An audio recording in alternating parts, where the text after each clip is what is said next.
하나님의 말씀 우리가 함께 봅니다. 시편 116편입니다. 우리 12절에서 17절 말씀까지. 12절에서 17절입니다. 찾으셨죠? 자, 교독하겠습니다. 내게 주신 모든 은혜를 내가 여호와께 무엇으로 보답할까? 여호와의 모든 백성 앞에서 나는 나의 소원을 여호와께 갚으리로다.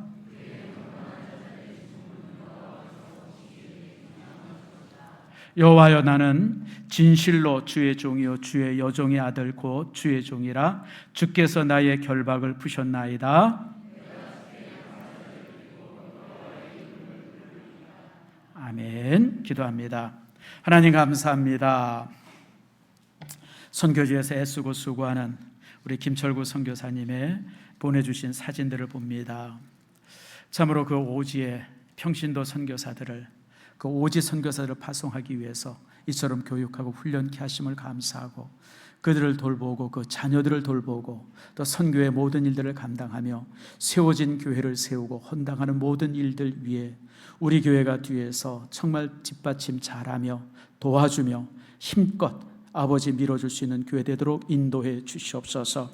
그 오지에서 애쓰고 땀 흘리고 수고하는 선교사님 부부에 하나님께서 건강의 복을 더해주시고 강건함을 통해서 더 많은 기적의 일들을 만들어낼 수 있도록 복을 내리워 주시옵소서.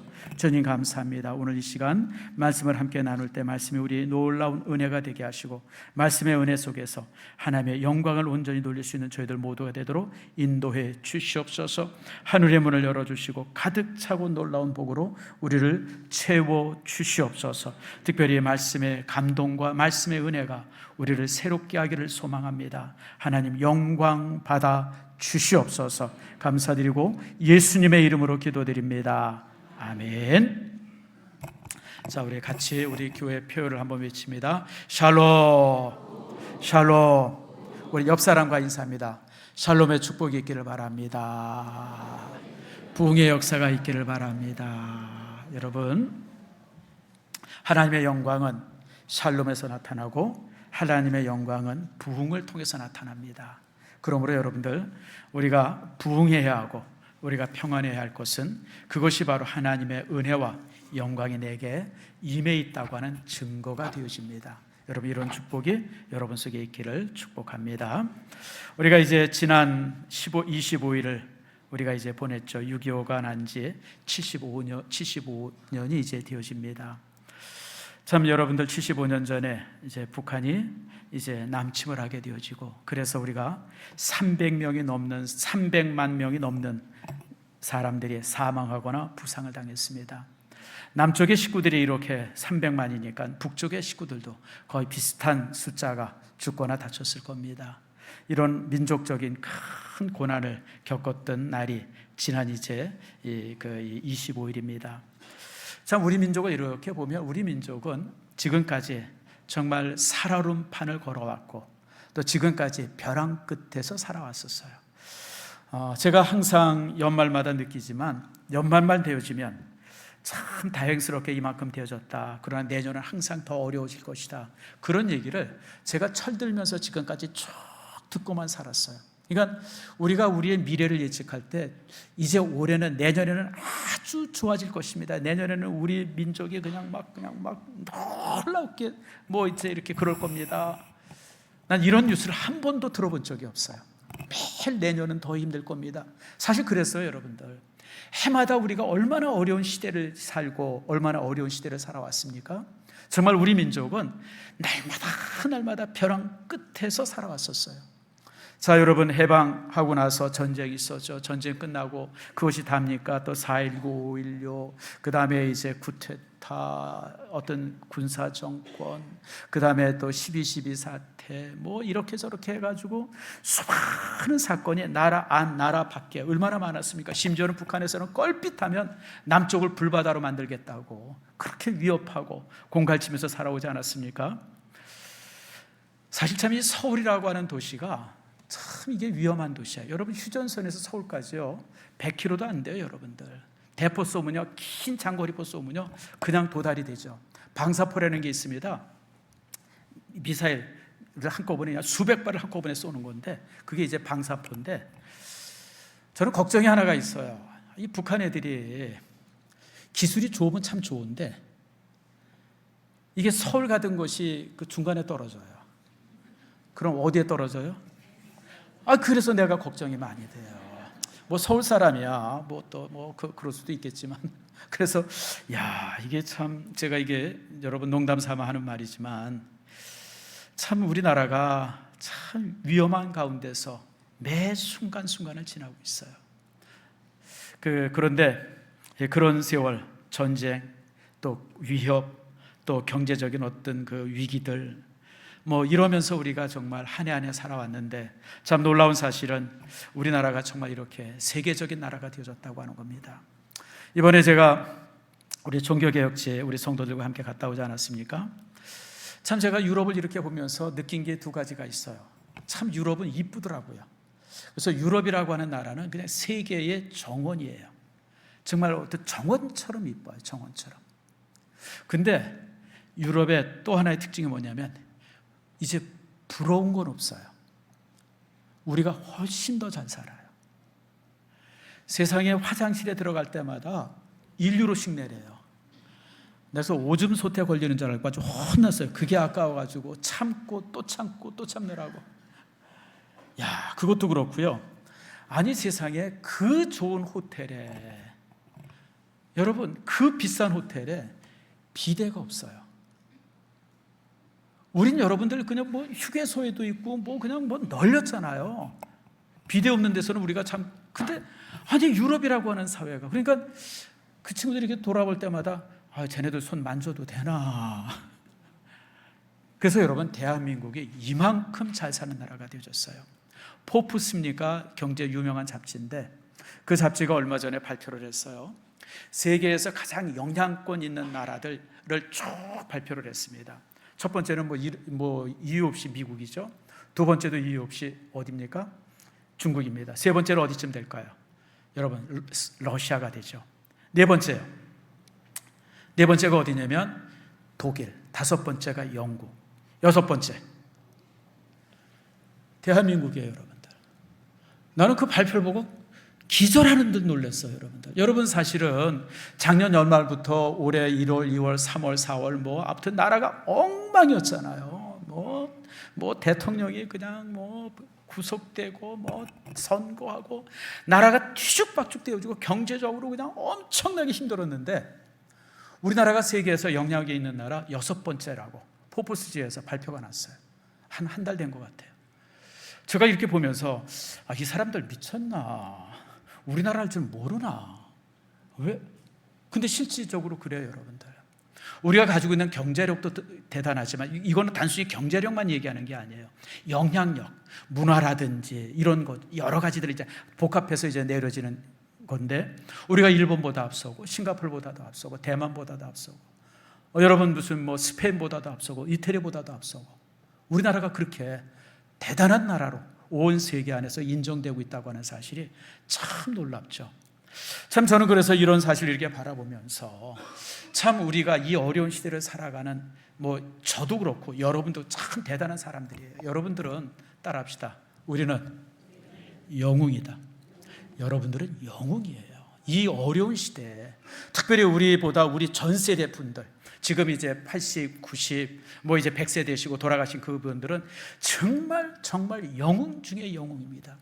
그 힘들고 어려울 때에 나라를 굳건하게 세워갔고, 그리고 그 나라를 발전시켰고, 그리고 그 나라를 지금 이처럼 세계 모든 사람들이 부러워하는 그런 나라가 되게 하셨어요. 자, 우리 옆분들과 한번 인사합시다. 당신은 영웅입니다. 여러분들은 영웅입니다. 정말이에요. 여러분들은 영웅들이에요. 이 힘들고 어려운데, 여러분 유럽이라고 하는 사회 제가 가서 보니까 유럽은 너무너무 살기 좋더라고요. 세상에 여러분, 유럽은 어딜 가든지 도시가 정원 같아요. 우리나라 그냥 그렇게 이쁘고 그렇게 정말. 그런데 여러분, 그렇게 좋은 데 살면서도 나라가 계속 후퇴되고 있고 정체되어 있는데, 우리는 그냥 많은 위기 아닙니까?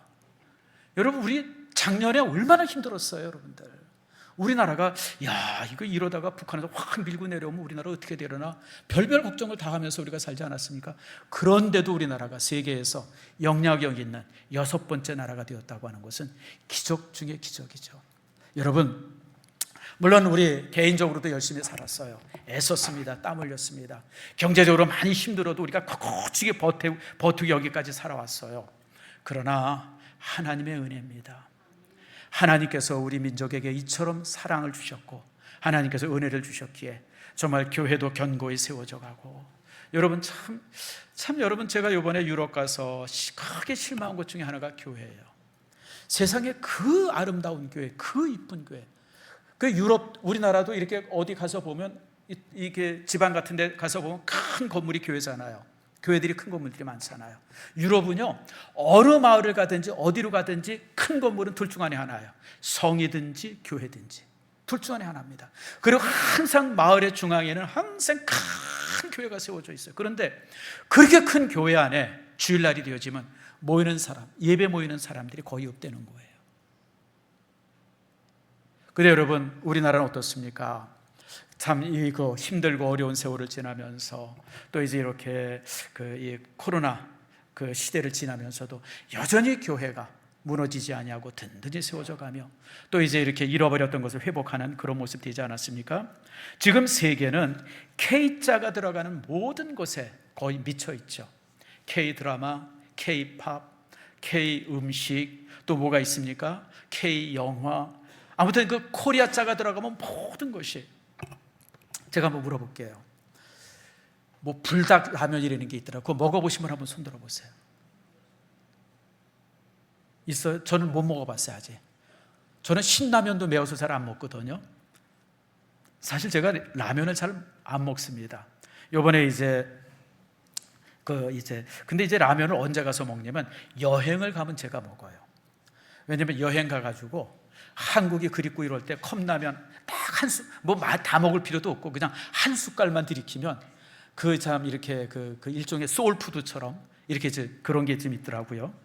근데 여러분, 그 불닭라면 같은 건 우리가 감히 먹지도 못하는데, 매워가지고 손도 안 대는데 그거 먹고 챌린지 한다고 그냥 뭐 유튜브 올리고 서로 간에 자랑하고, 참 그런 걸 바라볼 때마다 이 사람들이 미쳤나, 우리가 뭘 모르나. 아무튼 대한민국이 이렇게 큰 나라, 대단한 나라가 되어졌습니다.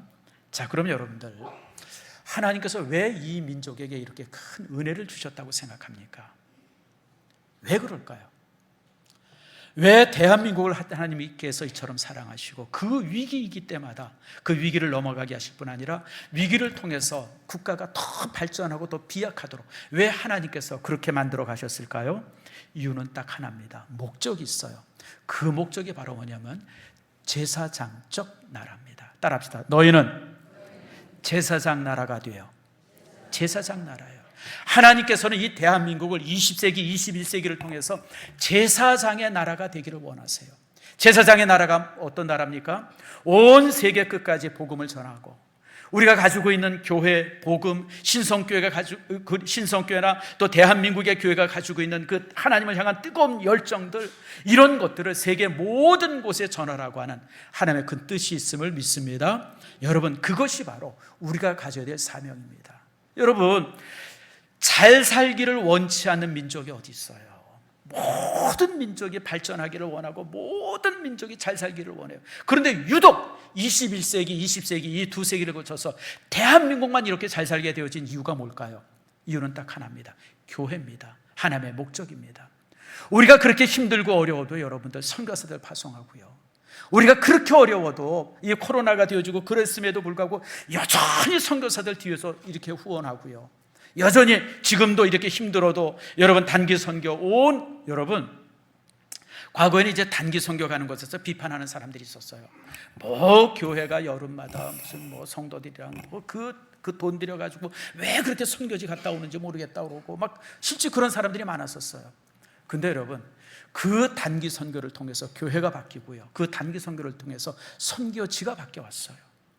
그곳에 정말 이 땅의 복음이 이렇게 이식되어지고, 그리고 그곳에서 여러분 복음의 놀라운 역사들이 나타나기 시작하고, 바로 하나님께서는 이것 때문에 이 민족을 축복하셨고요, 그리고 지금도 여전히 우리를 축복하시는 이유가 바로 이제 K복음, 정말 우리가 가지고 있는 이 K복음을 땅끝까지 전하라고 하는 하나님의 놀라운 뜻이 있음을 여러분 믿으시기를 바랍니다.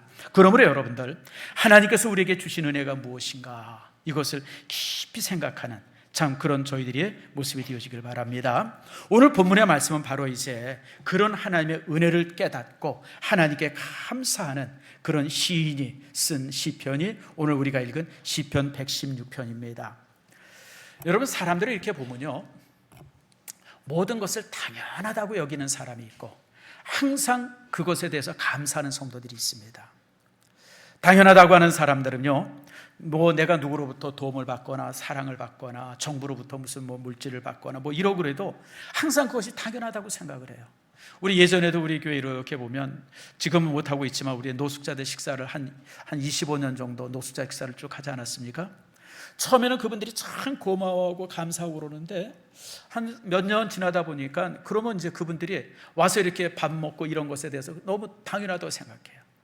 심지어는 우리가 교회에 무슨 행사가 있거나 명절이 있어서 식사를 못할 때가 있잖아요. 그럼 와가지고 막 뭐라 그래요. 왜 식사를 안 주냐고. 아니, 그 사람들이 우리한테 우리가 무슨 그 사람들의 식권을 팔았어요.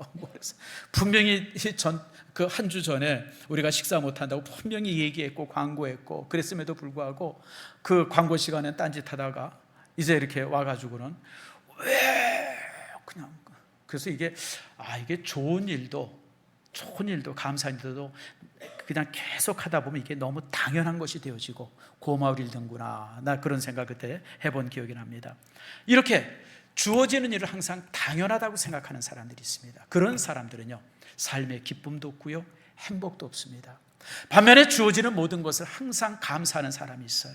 자신의 주어지는 일에 대해서, 건강에 대해서 감사하고, 가족에 대해 감사하고, 회사에 대해서도 감사하고, 국가에 대해서도 감사하고, 하나님께도 감사하고, 이렇게 항상 감사하는 사람들은 그 삶에 행복이 주어집니다. 그래서 제가 항상 말씀드리지만, 여러분, 이 행복이라고 하는 것은 삶의 태도지, 가지고 있는 물질의 양이나 그런 성공의 그런 척도에서 만들어지는 것 아니에요.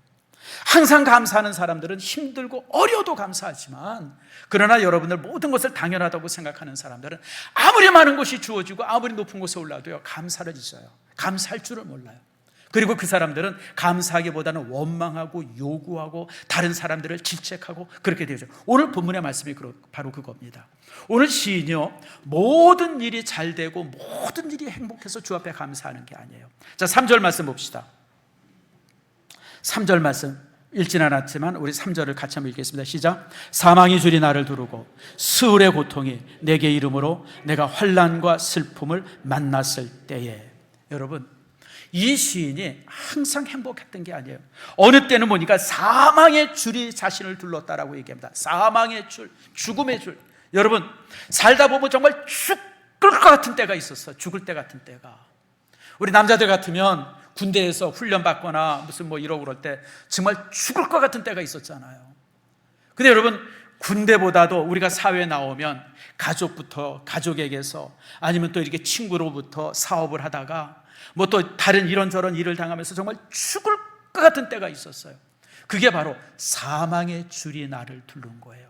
뿐만 아니라 스올의 고통이 내게 임한다. 스올의 고통이 뭡니까? 스올은 지옥을 말합니다. 얼마나 힘들면 지옥과 같은 고통이 임했다 그랬어요. 근데 그렇게 지옥과 같은 고통이 임하고 죽음이 나를 두르는 것 같은 그런 아픔이 있었지만, 그러나 오늘 시인은 하나님 앞에 감사하고 있죠.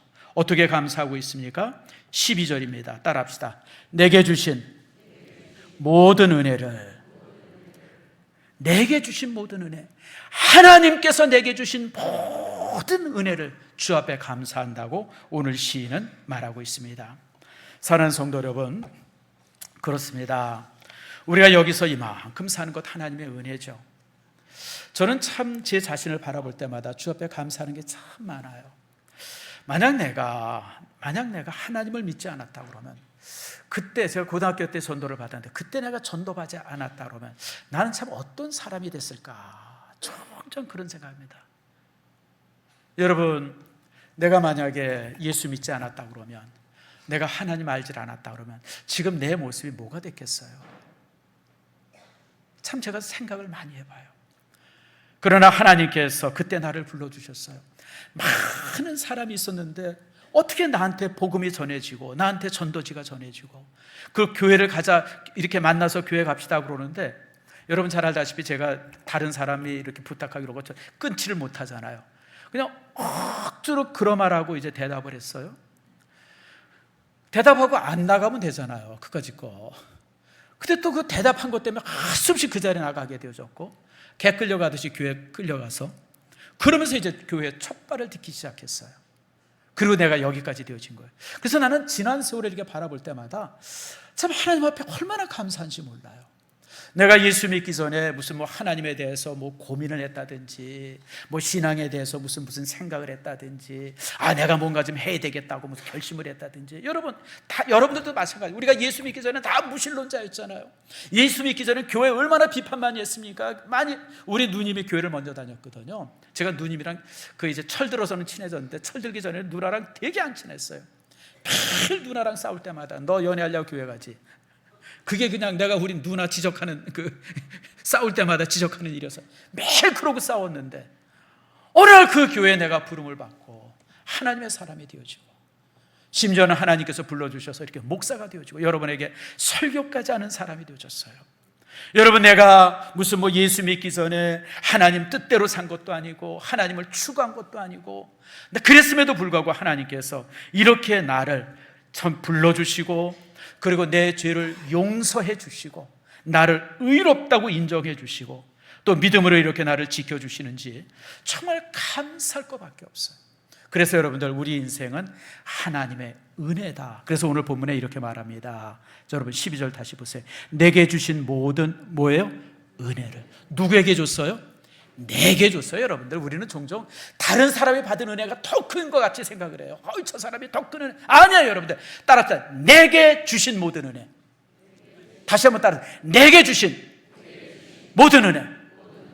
제가 한 2달 전에 한번 얘기했잖아요. 제 친구 목사, 우리 교회도 이제 한 2번 와가지고 이제 이렇게 혼신 예배 때 설교하신 분이 있는데, 예수사랑교회 김진아 목사예요. 한 3달 됐네요. 서로 만났어요. 진짜 몇 달 만에 만났습니다. 그래서 내 옆에 이제 이렇게 무슨 회의를 하려고 만났는데, 옆에 같이 앉아있는데 내 손을 꽉 잡더니, 야, 정 목사, 제가 한번 얘기했잖아요. 한 2달 전에 얘기한 것 같아요. 나 너 못 볼 뻔했어 그러더라고요. 뭔 소리야? 왜? 그랬더니 심정지가 와가지고, 그 친구가 나보다 1살 많거든요. 심정지가 왔어요. 심정지가. 그 장로님네 개업식이 있어서 개업 예배 드리고 막 개업 예배 드리고 예배 중에 갑자기 심정지가 온 거예요. 그리고 그냥 그러고 쓰러진 거예요. 여러분, 얼마나 난리가 났겠어요. 그냥 그래서 장로님이 119 부르고 막 이래가지고 이제 그게 이제 2번이 그렇게 계속해서 왔다고 그러더라고요. 여러분, 지금 여러분 심장 뛰죠? 심장 안 뛰는 사람 손 들어보세요. 심장 뛰잖아요. 이게 얼마나 감사해요, 여러분들. 여러분, 심장 뛰는 게 이게 얼마나 감사한 일이에요. 만약에 그 목사님이, 김진아 목사가 혼자 설교 준비하다가 하고 쓰러졌다 그러면, 화장실에서 힘주다가 하고 쓰러졌다 그러면, 여러분, 그게 끝이에요. 바로 옆에 장로님이 계시니까 그냥 하고 쓰러지니까 그냥 119. 그래서 의사가 그러더래요. 자기는 심정지 당해서 이렇게 빨리 온 사람 처음 봤다고. 여러분, 매일매일 살아가는 게 얼마나 은혜인지 몰라요. 제가 옛날에 어렸을 때 항상 잠잘 때마다 고민하는 게 숨 쉬는 거였었어요. 이게 잠자다가 숨이 끊어지면 어떡하나. 여러분은 똑똑해서 그런 고민 안 했죠? 저는 그게 되게 그래서 근데 이상하게 내가 숨 쉬려고 그러면 이게 또 제대로 안 되더라고요. 이게 이 숨 쉬는 게 그렇다 그래. 내가 의식하면 그때부터 이 숨이 잘 안 쉬어진다 그래요. 막 그랬던 기억들. 여러분, 우리가 하루하루 살아가는 것이 얼마나 감사한지 모릅니다. 여러분, 하나님께서 우리의 삶을 이만큼 만들어 주시고 살게 하시고 붙들어 주신 거, 은혜 중에 은혜임을 믿으시기를 바랍니다. 그렇기 때문에 하나님이 함께하는 사람들은, 여러분들, 하나님이 함께 하시면 이처럼 그 삶이 아름다울 뿐 아니라 형통한 인생이 되게 하십니다. 형통한 인생이 되게 하세요. D.L. 무디가 아주 재미난 얘기를 하나 했습니다. D.L. 무디라고 여러분들 150년에 미국의 아주 유명한 이제 이렇게 이제 전도자인데, 그분이 그런 얘기를 했어요. 자기가 이제 영국을 방문해 봤더니, 영국을 방문하는데 길에 이렇게 가는데 길을 이렇게 그냥 걸어가는 사람이 있으면 그 사람은 가난한 사람이라는 거예요. 그 당시 귀족들은 길을 걸어가지 않았습니다. 항상 마차를 타고 갔어요. 그래서 어떤 사람이 이제 마차를 타고 가면 그 사람은 그게 뭐냐면 이제 일종의 뭡니까? 부자라고 하는 뜻이래요.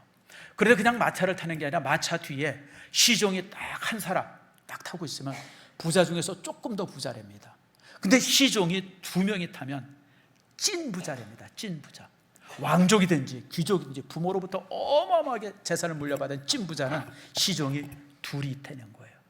그러면서 하는 얘기가, 이 부분이 우리 모든 예수 믿는 사람은 정말 찐 부자입니다. 왜냐하면 우리가 어디를 가든지 시종이 2이 따라다닌다는 거예요. 그러면서 시편 23편 6절 말씀을 이렇게 그분이 인용하더라고요. 자, 한번 읽어볼까요? 시작. 나의 평생에 선하심과 인자하심이 정녕 나를 따르리니. 아멘 하십니까? 누가 따라요? 하나님의 선하심과 누가 따라요? 하나님의 인자하심이 항상 내가 가는 길마다 뒤에 따라다니세요. 그래서 우리는 무슨 부자라고요? 찐 부자예요. 진짜 부자예요. 진짜 부자. 하나님이 함께합니다. 사랑하는 성도 여러분, 바로 이제 우리 믿음의 사람들이 그렇습니다. 우리 믿음의 사람들이 이 땅에 살 때마다 항상 하나님께서는 우리를 이렇게 인도하세요. 자, 여러분, 에스더서에 보게 되어지면 왕이 한 사람 나오죠. 아하수에로 임금입니다.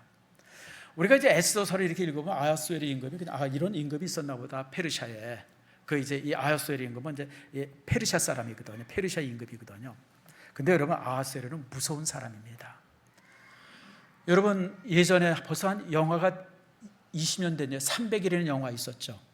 거기 보면 이제 스파르타의 레오니더스라고 하는 왕과 함께 바벨론 사람들이 침략을 딱 테르메 필로라고 하는 데서 딱 가로막았던 그런 300명의 군인들. 아무튼 이제 이렇게 유럽에 있어서 최고의 전쟁의 이제 이렇게 얘기인데, 그 사람 거기를 이제 쳐들어왔던 왕이 바로 그 사람이 이제 아하수에로 임금입니다. 아하수에로는 무서운 사람입니다. 그 당시 저가 정말 한 60만의 군인들을 만들었고요. 숫자는 정확하지 않습니다. 누구는 30만, 60만, 100만이라고 그러는데, 아무튼 엄청난 군대를 거느리고 와가지고 그리스 전체를, 사실 300명이 승리한 게 아니에요. 막판엔 다 죽습니다. 다 죽고 페르시아 군대가 밀고 내려와서 아테나를 완전히 쑥밭으로 만듭니다. 그리고 아테나뿐만 아니라 밑으로 내려가서 페르시아 지역이라도 모든 데를 쑥밭으로 만들고, 그리고 나서 이제 퇴각을 합니다. 물론 이제 살라미스 전쟁, 해상 전투에서 패해가지고 그냥 가자 그러고 갔지만, 실제 육지는 사실 거의 초토화되어집니다. 그리고 이 아하수에로가 얼마나 참 이렇게 무서운 사람이냐면, 자기 아내가 왓서라고 하는 아내가 있었는데 뭔가 이제 궁중의 예법에 맞지 않게 뭔가 좀 잘못했어요. 그랬더니 그냥 그 자리에서 바로 폐위시켜버린 사람입니다. 무서운 사람이죠, 여러분들. 근데 여러분, 에스더를 하나님이 함께 하시니까 에스더는 아하수에로로부터 얼마나 큰 사랑을 받았는지 몰라요. 에스더서에도 여러 가지 부분들이 잘 있고요. 지금도 페르시아, 이란이죠. 이란에 가면 이제 페르시아의 궁전터가 남아 있는데, 거기 보면 에스더의 무덤이 여전히 남아 있다고 합니다. 여러분, 에스더의 무덤은 지금부터 몇 년 전입니까? 2500년 전이잖아요. 2500년 전 다른 사람의 무덤들은 다 무너져 가지고 없지만 에스더의 무덤은 지금도 여전히 남아서 많은 사람들이 참배한다 그래요. 여러분, 하나님이 함께 하시니까 그 무서운 왕도 그를 사랑할 수밖에 없어요. 여러분, 다니엘도 그랬잖아요. 느부갓네살이 이스라엘을 아주 초토화시키지 않습니까? 3번씩 쳐들어와가지고 그냥 이스라엘을 그냥 완전히 무너뜨리잖아요.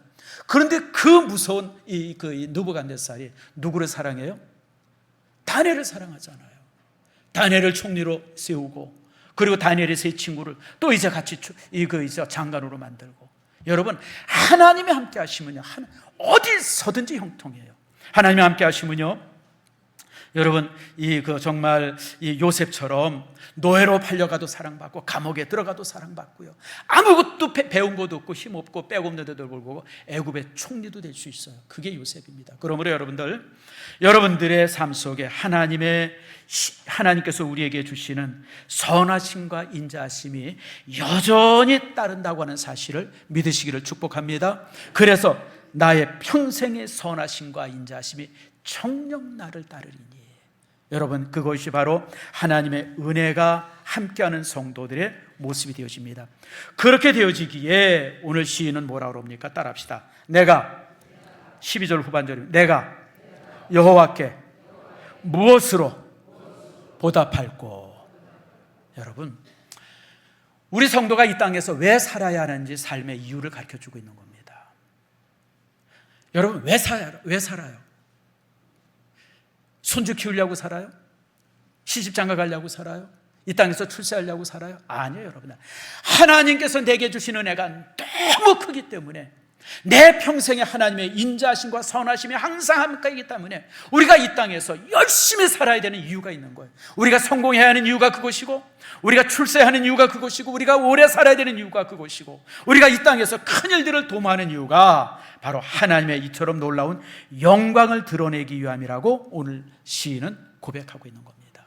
사랑하는 성도 여러분, 여러분의 인생 속에 이런 놀라운 하나님의 은혜가 있기를 축복하고요, 이 은혜에 감격하는 여러분의 삶이 되어지기를 축복합니다. 그래서 여러분, 우리에게 항상 하나님 앞에 되새기는 우리 고백이 있어야 돼요. 그것이 바로 뭐냐면 여호와께 무엇으로 보답할꼬라고 하는 거예요. 항상 이것이 우리 입으로 마음으로 기도할 때마다 내가 하나님께 무엇으로 보답할까? 내가 내 생명으로 보답할까?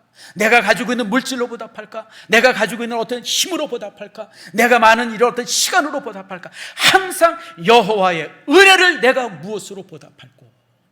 나를 죄에서 구원하시고 예수 그리스도 통해서 정말 나의 모든 죄를 사하시고 하나님 나라를 약속하시고 지금도 살아있는 모든 삶을 하나님께서 여전히 붙들어 주시는 그 하나님의 은혜를 내가 무엇으로 보답할꼬? 이것이 바로 우리의 삶의 이유가 되어야 되는 겁니다. 그래서 오늘 시인은 13절에 이렇게 고백합니다. 자, 13절 말씀 보세요. 자, 13절 같이 한번 읽겠습니다. 시작. 내가 구원의 잔을 들고 여호와의 이름을 부르며, 따라합시다. 구원의 잔, 구원의 잔, 구원의 잔을 어떻게 해요? 들고, 높이 들고, 잔을 높이 든다고 하는 거예요. 잔을. 어떤 분들은 이 말씀을 이렇게 보면, 잔이 높이 들었다 그러니까 이거 술잔인가 보다. 아니에요, 여러분들. 술잔이 아니죠. 시편 23편 5절에 뭐라 그럽니까? 따라합시다. 내 잔이 넘치나이다. 시편 23편에 시인이 고백하자. 내 잔이 넘치나이다. 내 잔이 그래서 여러분, 이 성경의 비유법인데요, 성경에서 잔 그러면 술잔을 상징하는 것이 아니라 자신의 생명, 자신의 운명을 말합니다. 여호와의 인자심과 선하심이 항상 나를 따르리니 내 잔이 어떻게 해요? 넘치나이다. 내 인생이 하나님이 주시는 축복으로 가득 차서 넘칩니다. 바로 그거예요. 오늘 이 시인이 고백하는 것이 바로 그 고백인 겁니다. 하나님께서 내 인생 속에 이렇게 함께 하셨기 때문에 나는 내 인생에 하나님께서 함께 하시고 하나님께서 축복하시고 하나님께서 나를 채우시는 그 놀라운 은총을 높이 들어서 많은 사람들이 보게 하겠습니다. 그걸 말하는 거예요. 사랑하는 성도 여러분, 여러분의 인생 속에 하나님의 은혜가 가득합니까? 하나님의 축복이 가득합니까? 하나님이 주시는 그 놀라운 구원의 은총이 가득 찹니까? 여러분들이 자신의 인생을 높이 들어서 하나님을 찬양하는 그런 믿음이 여러분 속에 있기를 축원합니다. 여러분, 우리가 이렇게 하나님의 큰 은혜를 받고 사랑을 받고 살면서 간신히 구석에 숨어 있고 감추고 있고 정말 자신이 은혜 받지 못한 사람처럼 그렇게 정말 이 애들 말만 따라 찌그러져 있다고 그러면 이게 얼마나 하나님 앞에 부끄러운 모습이에요. 여러분, 자신이 구원받았고 자신이 하나님의 사람이고 자신이 하나님의 은혜 속에 있고 그리고 더 큰 은혜로 하나님께서 나와 함께 하실 것을 확신하면 자신의 인생을 높이 들고 주를 찬양하는 여러분들 되어지기를 축복합니다. 나는 예수 믿는 사람이다. 나는 복받은 사람이다. 내게 하나님의 은혜가 이렇게 놀랍게 임했습니다라고 당당하게 선언할 수 있는 여러분들 모두가 되어지기를 축복합니다. 그래야 됩니다. 그래서 오늘 시인은 내가 구원의 잔을 들고 여호와의 이름을 부르며 자신의 인생을 높이 들어서 하나님을 찬양하며 하나님을 높인다고 하는 것이죠. 자, 그 두 번째가 또 이제 그 14절입니다. 14절은 이렇게 말하죠. 우리 14절을 같이 읽겠습니다. 시작. 여호와의 모든 백성 앞에서 나는 나의 소원을 여호와께 갚으리로다. 따라합시다. 소원을 갚으리로다. 이게 무슨 뜻일까요? 이게 무슨 말이냐면요, 힘들고 어려울 때, 다시 말하면 3절에 있는 말씀처럼 사망이 줄이 두르고 스올의 고통이 임하고 막 힘들고 어려울 때 우리가 하나님 앞에 기도를 많이 하죠. 그리고 그때 우리 기도 중에 특징이 뭐냐면, 이렇게 고통이 있을 때 기도의 특징이 뭐냐면 서원을 많이 해요. 그래요, 안 그래요? 여러분 안 그래요? 대부분 보게 되어지면 힘들고 어려울 때, 막 질병에 걸릴 때, 막 위기가 있을 때 하나님 앞에 기도해요. 저도 제가 기억나는 게 이제 몇 가지 기도가 있는데, 그 옛날에 한번 여러분들한테 고백했던 거예요. 제가 군에 있을 때 아무튼 뭐 이렇게 이 대비를 몇 개 잊어버렸었어요. 열쇠를 딱 이렇게 보니까 장교 자력표들을 제가 한 40장을 가지고 있었는데 한 서너 장이 없는 거예요. 이게 대회비인데 아무리 찾아도 없어요. 책상 탔고 여기저기 다 뒤져도 없어요. 누가 가져갔는데 이것도 이렇게 내가 잘못해서 얘기하면 인사과장님이 알거나 인사과 선임하사가 알면 그냥 난리가 날 거고, 그냥 오전 내내 뒤졌어요. 오전 내내 안 나오는 거예요. 그리고 이제 보초 씨가 이제 저기 제가 어디 저쪽에 이제 뭐 이렇게 탄약공가 어디 보초 시간이 돼가지고 보초를 나갔어요. 1시간 반 보초인데, 보초 쓰면서 내가 얼마나 서원 기도를 많이 했는지, 하나님 이것만 찾게 해주시면 내가 평생 동안 하나님 앞에 아주 충성스럽게 살겠습니다. 뭐 아무튼 서원 기도를 제가 그 1시간 반 동안 얼마나 많이 했는지 몰라요. 그리고 이제 사무실에 들어왔어요. 근데 내 바로 밑에 부사수가 이름이 무슨 상벌계인데 상벌 추천한다고 이 자력표를 4장을 지가 가져간 거예요.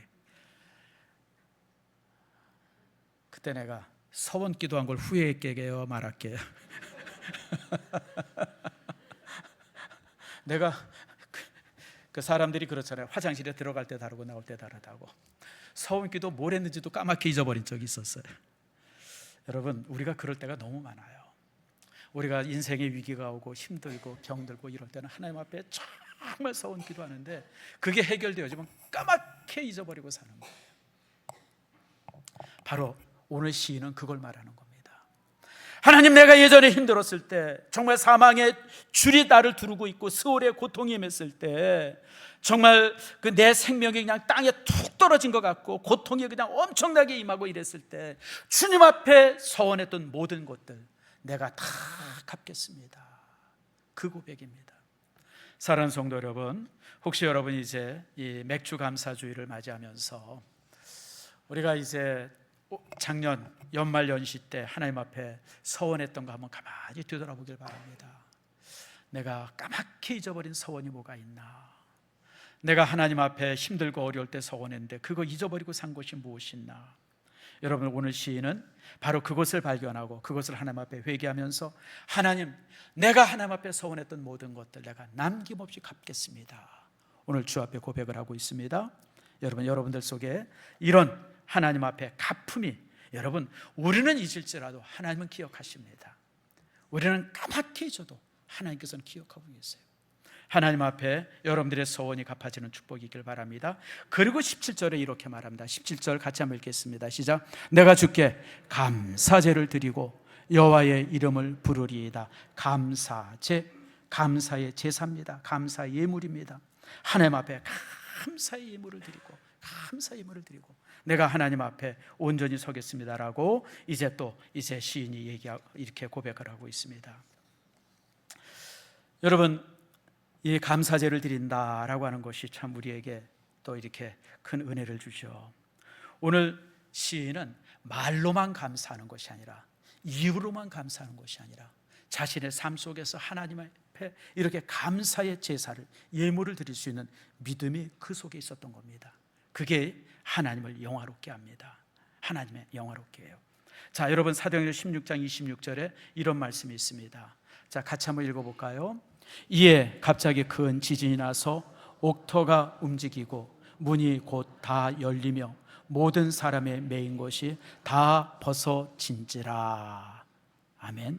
이 말씀이 배경이 뭐냐면 이게 바울과 실라가 전도하다가 체포가 됐어요. 전도한다고 고소를 당했어요. 그래서 이제 관원들한테 불려가가지고 매를 늘씬하게 맞았어요. 그리고 감옥에 갇힌 겁니다. 온 몸이 피투성이가 됐어요. 뼈가 욱신욱신 쑤시고 그냥 찢어진 데 갈라진 데 그냥 뭐 이런 데 저런 데 피투성이가 됐어요. 그런데 이 두 사람이 그 감옥에서 고통에서 신음하는 것이 아니라 하나님 앞에 일어서서 하나님 앞에 찬양을 했습니다. 하나님 감사합니다. 내가 복음 때문에 이렇게 고난당하고 복음 때문에 아픔 당하고 예수님은 우리 죄를 위해서 십자가를 지셨는데 내가 주님의 십자가에 10,000분의 1이라도 내가 할 수 있으니 얼마나 감사합니까? 이러면서 찬양하면서 감사했어요. 그런데 바로 그렇게 감사할 때 갑자기 큰 지진이 일어나가지고 옥토의 문이 열려지고 모든 것이 벗겨지는 이런 이 놀라운 기적이 나타난 겁니다. 여러분, 그렇습니다. 우리가 아무리 어렵고 힘들지라도요, 여러분, 우리가 감사를 잊지 아니하고 하나님을 향해서 찬양을 잊어버리지 아니할 때 여러분, 절망의 감옥이 흔들리고 문이 열린 것처럼 우리 삶이 그렇게 되어짐을 믿으시기 바랍니다.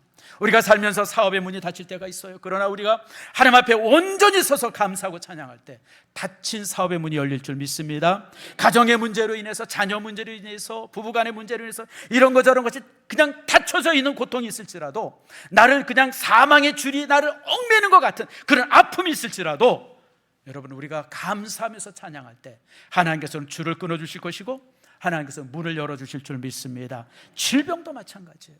질병의 고통 속에서 질병의 줄이 나를 얽매고 그럴지라도 우리가 정말 하나님 앞에 찬양하며 감사할 때 여러분, 우리의 삶 속에 이런 놀라운 기적이 나타나는 줄 믿기 바랍니다. 그래서 시편 50편 23절에 시인은 이렇게 기도하고 있습니다.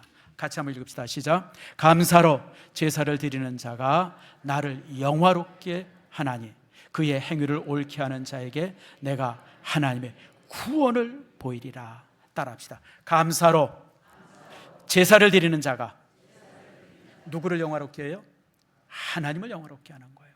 우리가 힘들고 어려울지라도 정말 감사의 제사를 주님 앞에 드리면 하나님께서 우리의 그 감사의 제사는 하나님을 영화롭게 합니다. 그리고 하나님께서는 그 행위를 옳게 보시고 우리에게 구원의 줄을 주십니다. 사랑하는 성도 여러분, 다음 주일에 우리가 이제 맥주 감사 주일입니다. 그냥 뭐 매년 지내는 감사절인데 그러고 여러분 보내지 않길 바랍니다. 여러분들이 하나님 앞에 정말 주께서 기뻐하실 만한 그런 감사의 제사가 있기를 축복합니다. 자, 그런 가운데서 하나님께서 여러분의 그 감사의 제사를 기뻐하시고 여러분의 삶 속에 이게 놀라운 하나님의 구원이 보여지는, 하나님의 은총이 보여지는, 하나님의 축복이 보여지는, 하나님의 영광이 드러나는 그런 축복이 여러분 속에 있기를 축원합니다. 아무쪼록 여러분들이 이제 다음 주일에 이제 맥주 감사 주일을 보내면서 우리가 한 해 동안, 한 해의 절반을 지내면서 이 6개월 동안 주신 은혜가 무엇인지를 기억하고, 그리고 또 이제 남은 6개월 동안 하나님께서 내게 어떤 은혜를 주실지 기대하면서 여러분이 하나님 앞에 아름답게 감사의 제사를 드리는 축복이 여러분 속에 있기를 축원합니다.